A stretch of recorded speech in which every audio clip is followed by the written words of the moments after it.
lo mencioné anteriormente, que yo de todas maneras recomiendo hacer el asilo político. Es un derecho y es una posibilidad que no deben abandonar, así que considérenlo. A lo mejor muchos de ustedes van a decidir, yo no quiero presentar el asilo político porque realmente yo creo que lo que me sucedió no fue suficiente persecución.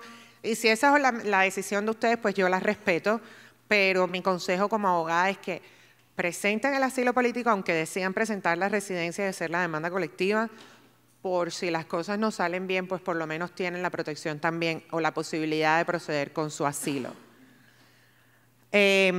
Vamos a hablar entonces ahora de cómo preparar el asilo y qué requisitos lleva la aplicación. Esto lo presentamos en la conferencia pasada, a lo mejor algunos de ustedes la vieron, pero bueno, vamos a repasarlo rapidito para poder hacer preguntas y respuestas. ¿Qué es un asilo político?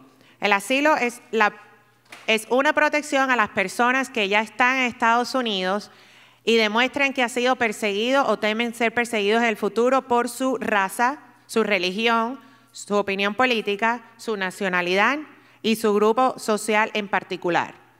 ¿Qué significa ser perseguido? La persecución se refiere a amenazas o daños físicos y psicológicos o daños económicos por el gobierno de uno u otros grupos que el gobierno no esté dispuesto a controlar o no los pueda controlar. Hace 2 días estaba en Arizona preparando a una clienta para un asilo. Pues la pobre muchacha entró por la frontera hace aproximadamente casi 5 meses. La familia nos contrató para que los representáramos y ella estaba detenida en Arizona. Yo contaba con que le iban a adelantar el caso y programé la conferencia para el día de hoy y sabía que ella tenía el juicio el día de ayer.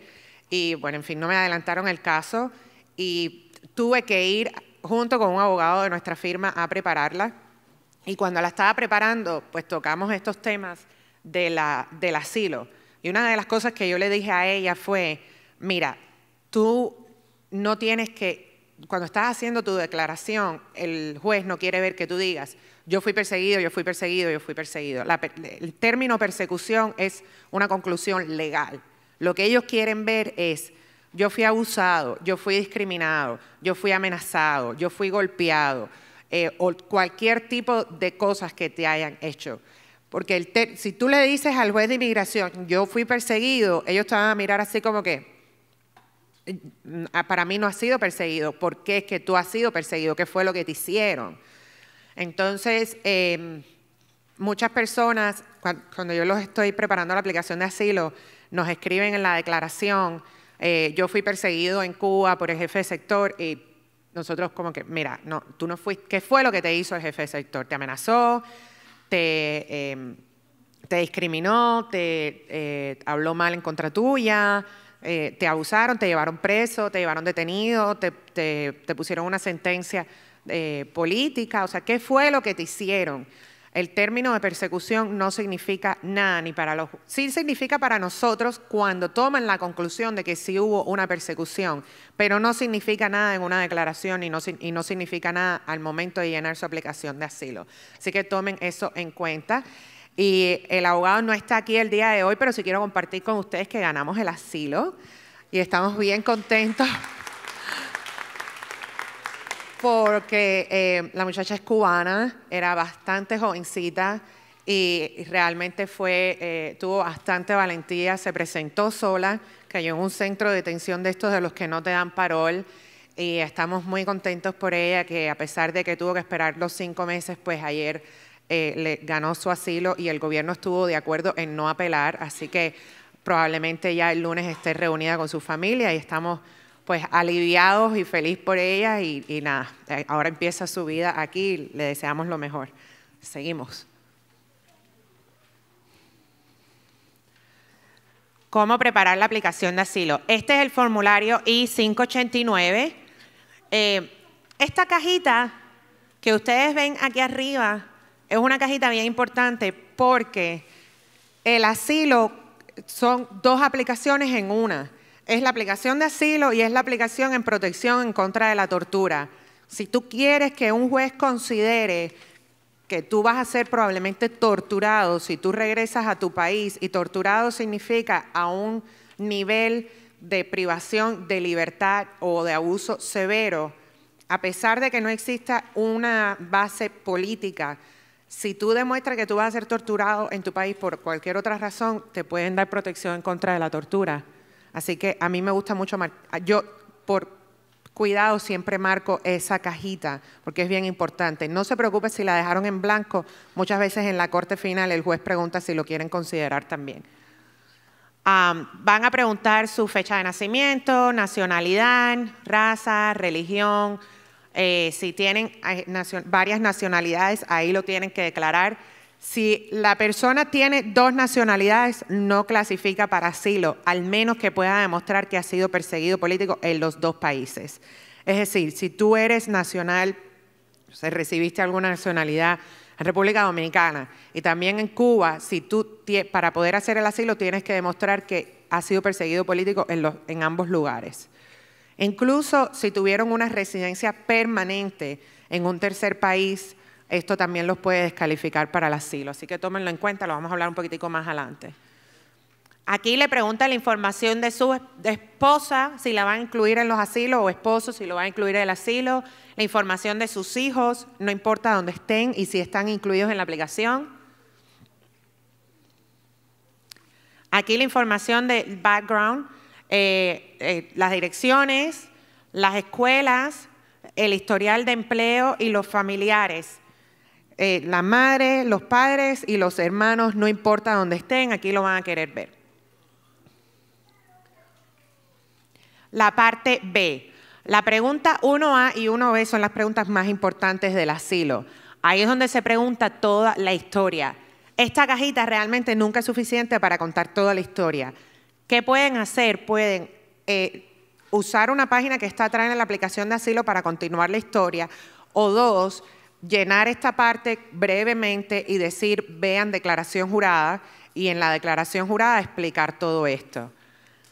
¿Qué es lo que preguntan aquí? Lo primero es, yo estoy viendo el asilo o protección en contra de la remoción basado en raza, religión, nacionalidad, opinión política, membresía a un grupo particular social o convención en contra de la tortura.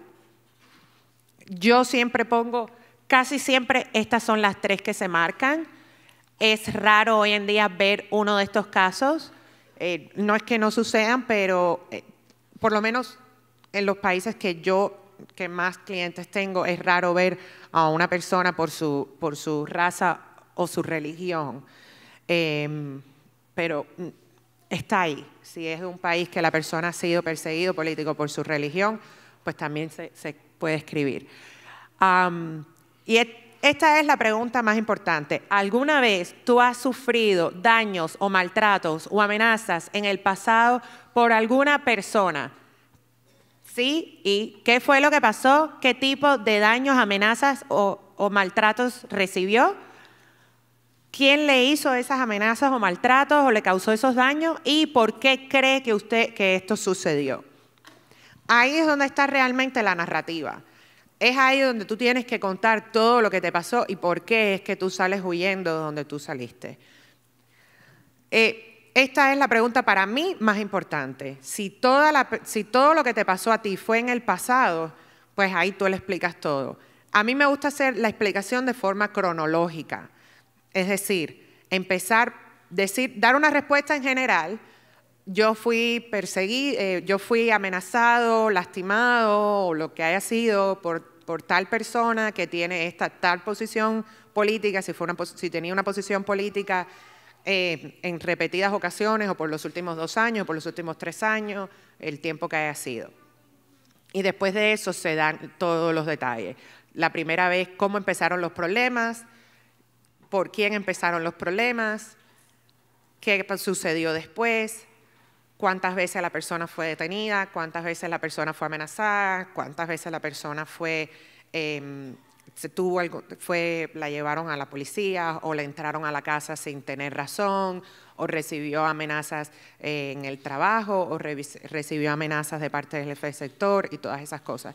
Se hace de manera cronológica. ¿Por qué? Porque es la forma más fácil de explicar su historia de asilo, tanto para ustedes como para el abogado, y es lo que demuestra realmente, bueno, le da una idea al juez, todo esto fue lo que sucedió y por esto es que yo decido irme. Si tú empiezas la historia por atrás, el juez no va a entender y no va a poder determinar hasta dónde llegó el nivel de persecución. Por eso se hace en toda la historia, ya sea que haya sucedido todos los problemas en un periodo de 3 meses o 3 años, se hace toda la historia de manera consecutiva.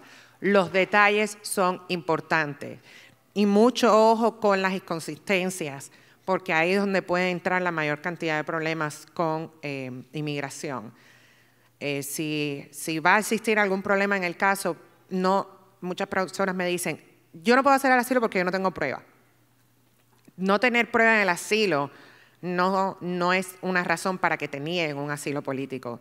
Tú puedes presentar un asilo político sin prueba, mientras que tu testimonio sea creíble bajo el Real ID Act, te pueden aprobar el asilo. Yo he ganado el asilo con una hoja de prueba y he perdido el asilo con un paquete así de pruebas. Entonces, realmente las pruebas puede ser que no signifiquen nada. Lo que sí significa es el testimonio de la persona y cómo la persona puede contar su historia. Y si el juez está de acuerdo que la persona ha sido consistente con su testimonio, eso es suficiente prueba de su persecución. Entonces, no se atormenten mucho porque dicen, ay, no tengo pruebas. No importa, sí importan las pruebas y si las tienen, qué bueno. Pero si no la tienen, hay cosas que se pueden buscar para apoyar su caso de asilo. Hoy en día las redes sociales están llenas de artículos de cosas que están sucediendo actualmente en nuestros países. Ya no estamos viviendo en los tiempos del año 94, del año 95, 96, que no había internet. Hoy sucede una cosa y al otro día están saliendo los videos, estamos viendo fotos de golpes, estamos viendo de gente rebelándose. Todo esto sale y si hay algún problema con alguna persona va a salir a la luz o si existe, les vamos a poner un ejemplo en general, el más fácil que puedo encontrar. En el año 2017 yo hice un asilo de un muchacho que había tenido problemas porque había pedido una visa para venir para Estados Unidos y le niegan la visa para entrar directamente con su residencia. Y después que él fue a la embajada de Estados Unidos, que le niegan la entrada realmente. Él va a la entrevista en la embajada de los Estados Unidos, la embajada de los Estados Unidos le rechaza la aplicación del bombo porque no tenía el nivel de educación necesario y él regresa al otro día a trabajar y le dicen, aquí ya no puedes trabajar más porque tú no eres una persona grata. Y de ahí el muchacho empieza a tener sus problemas, decide abrirse campo, pues trabajando, ya saben, vendiendo cosas y eso, y empieza a tener problemas también donde vivía, hasta que él, no quiero entrar en detalles porque son cosas confidenciales, pero bueno, llegó al punto que se tuvo que ir. Y viene y se pone tan de mala suerte que entra 6 días antes de que quiten la ley de pies secos, pies mojados, no le dan parol, y cuando le quiten la ley de pies secos, pies mojados, pues se queda ahí detenido.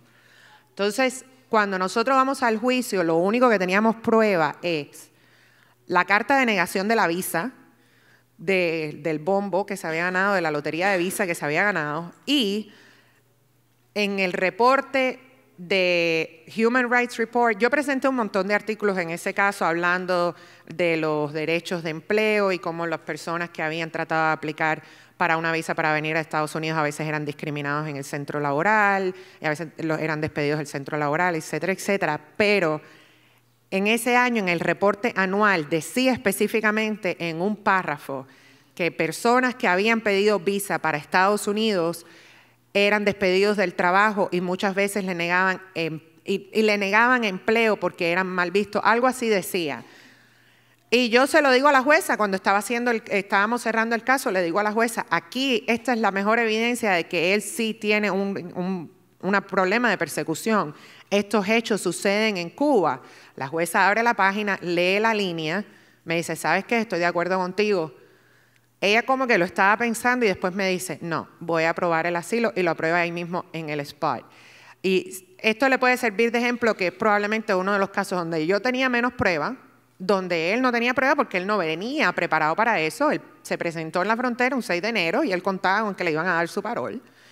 Las familiares, todo sucedió súper rápido y no tuvieron tiempo a pedir casi pruebas desde Cuba y de todas maneras ganó su asilo. Así que ahí es donde ustedes se dan cuenta que realmente las pruebas no son tan importantes como los artículos que se puedan presentar y el testimonio de la persona. Él sí fue bien consistente con su testimonio y pues gracias a Dios está aquí todavía. Entonces, la parte... Uy, vamos para atrás. ¿Qué hice? Ok.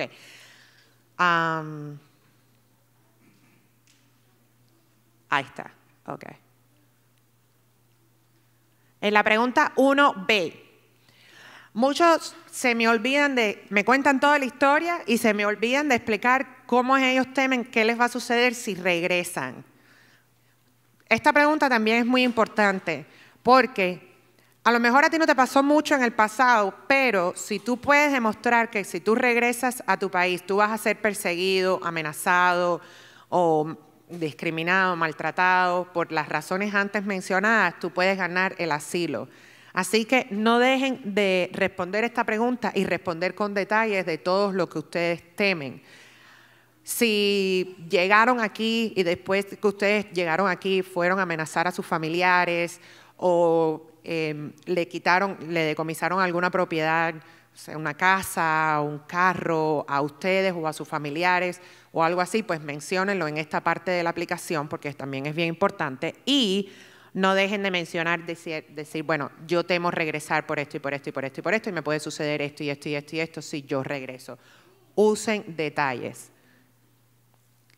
Estas preguntas se hacen bien rápido. ¿Alguna vez algún familiar o usted ha sido acusado, cargado, arrestado, detenido, interrogado, convicto en algún lugar fuera de los Estados Unidos? Si dicen en la historia, nosotros fuimos detenidos 6 veces y aquí ponen que no, inmigración se va a quedar, bueno, ok. Díganlo ahí, sí, yo fui detenido, yo fui interrogado. Si no le presentaron cargos oficialmente, como suele suceder, porque a veces los llevan detenidos hasta las 72 horas y no le presentan ningún cargo, explíquenlo. A mí no me presentaron cargos oficialmente y no tengo prueba de esta detención, o si tienen prueba de la detención, pues inclúyanlo en sus récords. Pero puede ser en algún momento, incluso yo he tenido casos que la persona respondió que sí a esta pregunta, le aprueban el asilo y cuando llega el momento de hacer la residencia le piden récords de que quieren ver los récords de criminales de Cuba.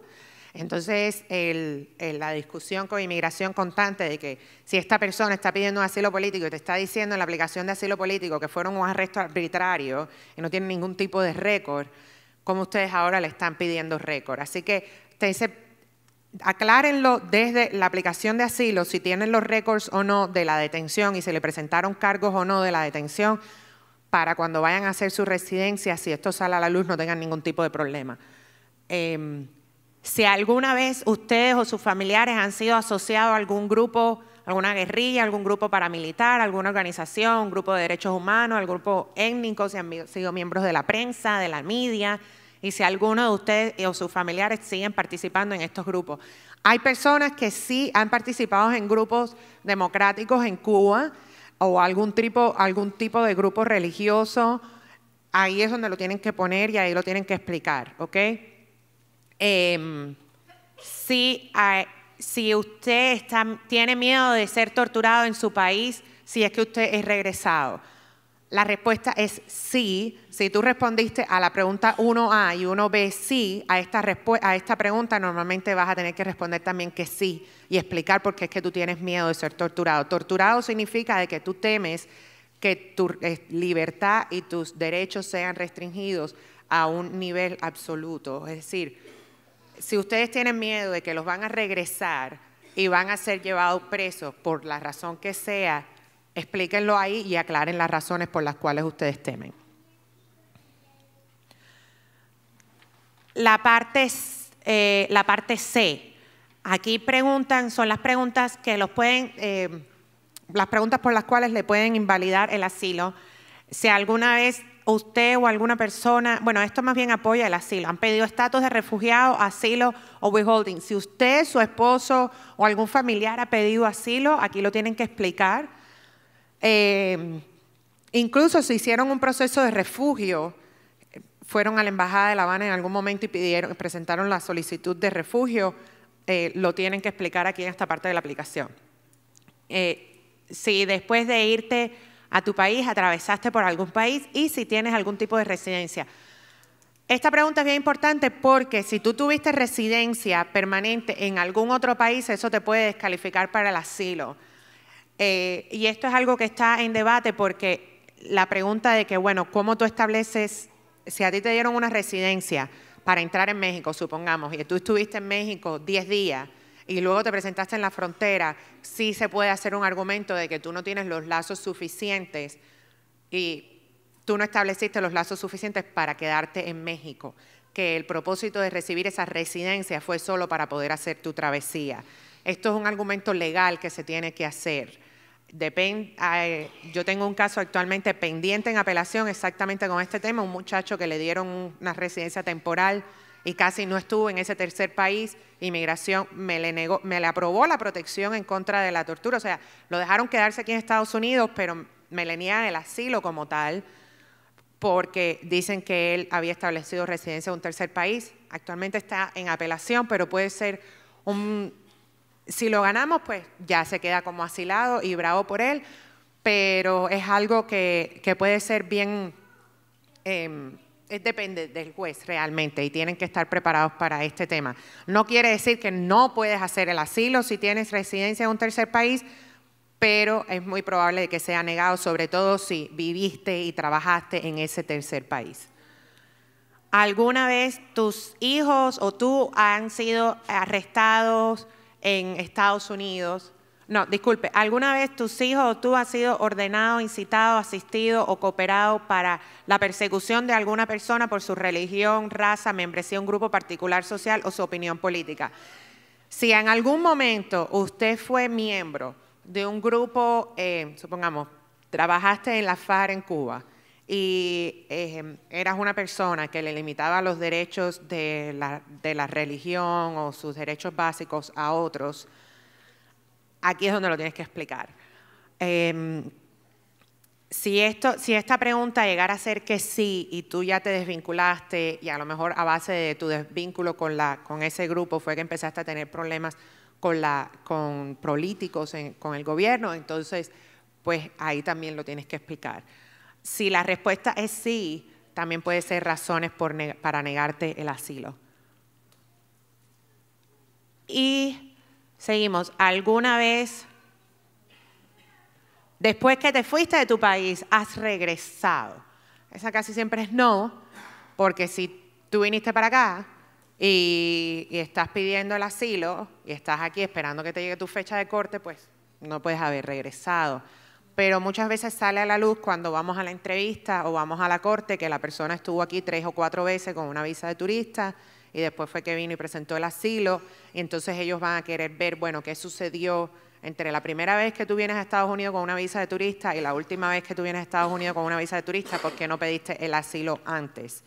Y si suponíamos que eras una persona que viajaba a un tercer país, a México, y viajaste a México 5 veces, y después en la 6ª vez decidiste llegarte hasta la frontera y pedirte asilo y entrar a los Estados Unidos, pues ellos van a querer que tú expliques por qué es que no lo pediste antes. Aunque no es parte de la aplicación de asilo, puede ser que salga a la luz en la entrevista del asilo o en la corte final y lo tienen que explicar. Si están presentando la aplicación de asilo después del año y si ha cometido algún delito en los Estados Unidos. La aplicación de asilo se tiene que presentar antes del año y si se presenta después del año se considera tardía, al menos que caiga en un caso que se llama Méndez Rojas, que no vamos a entrar en detalles de qué significa el caso, pero bueno, el consejo es, te ha llegado corte o no, presente el asilo antes del año para evitar cualquier problema. Y esta es la página final, aquí es donde se pone la firma, quién te llenó la aplicación y la foto de la persona. Esta hoja queda en blanco porque se firma cuando vas aquí cuando haces la entrevista en la oficina de asilo o aquí cuando estás haciendo la corte final. ¿Y qué documentos se necesitan? Pues certificado de nacimiento, certificado de matrimonio, certificado de divorcio, evidencia de entrada al país si la tienen, copia del pasaporte, foto de pasaporte y declaración jurada. Ya hablamos de la declaración jurada, me voy a saltar de esto para empezar. ¿Dónde deben enviar su aplicación? Si ustedes están haciendo el asilo afirmativo, es decir, no les ha llegado fecha de corte y quieren presentar el asilo de una vez, o entraron con una visa de turista, o entraron ilegal, inmigración nunca los detuvo y quieren presentar el asilo, se le llama un asilo afirmativo y se manda para las personas que están en la Florida, se manda a esta dirección. Así que, foto, ok, perfecto. Y para las personas que están en proceso de corte, se mandan...